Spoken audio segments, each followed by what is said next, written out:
అతని దైవిక మిషన్ యొక్క బరువు స్పష్టంగా ఉండటంతో కల్కి సంభాల నుండి బయలుదేరాడు. అతని ప్రయాణం ఇప్పుడు ధర్మాన్ని పునరుద్ధరించే యుద్ధంలో తన పక్షాన నిలబడే వారిని వెతుకుతూ దేశమంతటా నడిపిస్తుంది. చీకటిని ఎదుర్కొంటూ ఐక్యత, బలం, బంధాలు పెనవేసుకునే కథ ఇది. కల్కి తన ఇంటిని విడిచిపెట్టినప్పుడు అతను సంభాల యొక్క ఆశలను మరియు ఆక్రమించే చెడును ఎదుర్కోవటానికి దైవిక ఆదేశాన్ని తనతో తీసుకువెళతాడు. అతని మొదటి పని ఏమిటంటే 7 చిరంజీవులను, నీతివంతమైన ప్రపంచం గురించి తన దృష్టిని పంచుకునే అమర జీవులను కనుగొనడం. తూర్పున ఉన్న పురాతన అడవులలో కల్కి అమరత్వంతో శపించబడిన శక్తివంతమైన యోధుడు అశ్వత్థామను కలుస్తాడు. అశ్వత్థామ తన నిత్య జీవితంతో భారంగా ఉన్నాడు. కల్కి మిషన్లో కొత్త ప్రయోజనాన్ని పొందుతాడు. నేను శతాబ్దాలుగా భూలోకంలో విముక్తి కోసం తిరిగాను. నా ఖడ్గాన్ని, నా జ్ఞానాన్ని నీ కోసం తాకట్టు పెడుతున్నాను. కల్కి కలిసి ఈ ప్రపంచాన్ని దాని చీకటి నుండి ప్రక్షాళన చేస్తాం. వారి ప్రయాణం వారిని హిమాలయాలకు తీసుకెళ్తుంది.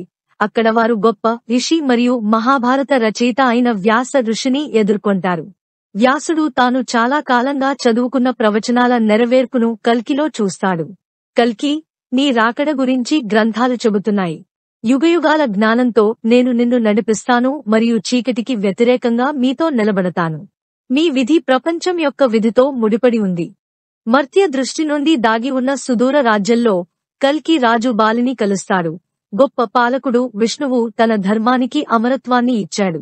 ఏకాంత రాజ్యంలో పాలిస్తున్నప్పటికీ బాలి రాజు కల్కి మిషన్కు మద్దతు ఇవ్వడానికి సిద్ధంగా ఉన్నాడు. సుస్వాగతం కల్కి, ఈ సమస్యాత్మక సమయాల్లో ఆశాకిరణం. నేను దాచిన రాజ్యాన్ని పరిపాలించవచ్చు, కాని నా హృదయం న్యాయం మరియు ధర్మం కోసం కొట్టుకుంటుంది. నా వనరులు మరియు నా ప్రజలు మీ వద్ద ఉన్నారు. జీవితంతో నిండిన దట్టమైన అరణ్యాలలో కల్కి శ్రీరాముని యొక్క శక్తివంతమైన భక్తుడైన హనుమంతుడిని ఎదుర్కొంటాడు. హనుమంతుడు తన అపారమైన బలం మరియు అచంచలమైన భక్తితో కల్కికి తన విధేయతను ప్రతిజ్ఞ చేస్తాడు. ధర్మం కోసం మరియు నా ప్రియమైన శ్రీరాముడు, నేను మీకు అండగా ఉంటాను. కల్కి, నా బలం మరియు నా భక్తి నీ ఆజ్ఞ. ఒక పవిత్ర పర్వతం మీద కల్కి ఋషి పరశురాముడిని కలుస్తాడు. అతను ధర్మానికి ముప్పు వచ్చినప్పుడల్లా వస్తానని ప్రతిజ్ఞ చేసిన యోధుడు ఋషి. పరశురాముడు కల్కి యొక్క దైవిక కార్యాన్ని గుర్తిస్తాడు. నీ కారణం కల్కి. చీకటికి వ్యతిరేకంగా జరిగే ఈ పోరాటంలో నా గొడ్డలి మరియు నా బోధనలు మీ సేవలో ఉన్నాయి. కలిసి మేము ప్రపంచానికి సమతుల్యతను పునరుద్ధరిస్తాము. ఒక పురాతన దేవాలయం శిథిలావస్థలో కల్కి రావణుడి నీతిమంతుడైన సోదరుడు విభీషణుడిని కలుస్తాడు. ధర్మం పట్ల అతని అచంచలమైన భక్తికి అమరత్వాన్ని ఇచ్చాడు. విభీషణుడు కల్కికి సహాయం చేయడానికి సిద్ధంగా ఉన్నాడు. ధర్మం కోసం మరియు నా సోదరుడు రాముని జ్ఞాపకార్థం నేను మీ అన్వేషణలో మీకు సహాయం చేస్తాను. కల్కి, నా జ్ఞానం మరియు సలహా మీదే. చివరగా పర్వతాలలో ఉన్న ఏకాంత ఆశ్రమంలో కల్కి కురుల అమర గురువు కృపాచార్యను కలుస్తాడు. కృపాచార్య కల్కిలో తన చిరకాల ప్రవచనం నెరవేరడాన్ని చూస్తాడు. ప్రవచనం నెరవేరే సమయం ఆసన్నమైంది. నా జ్ఞానము మరియు నా విల్లు నీదే ఆజ్ఞ. కల్కి, అందరం కలిసి నీతిమంతులకు విద్యాబుద్ధులు నేర్పి సంరక్షిస్తాం. ధర్మం పట్ల వారి భాగస్వామ్య నిబద్ధతతో ఐక్యంగా ఈ విభిన్న సమూహం శిక్షణను ప్రారంభించింది. ప్రతి చిరంజీవి వారి అద్వితీయమైన సామర్థ్యాలను అందజేస్తారు. అశ్వత్థామ యొక్క అసమానమైన పోరాట నైపుణ్యం, వ్యాస ఋషి యొక్క అపారమైన జ్ఞానం, బలి రాజు యొక్క వ్యూహాత్మక వనరులు, హనుమంతుని అసమానమైన బలం, ఋషి పరశురాముని యుద్ధ పరాక్రమం, విభీషణుని యొక్క ఋతువు మరియు నైపుణ్యం కలిసి చీకటితో బెదిరింపులో ఉన్న ప్రపంచంలో ధర్మాన్ని పునరుద్ధరించే మిషన్కు అంకితమైన శక్తివంతమైన బృందానికి వారు పునాది వేశారు.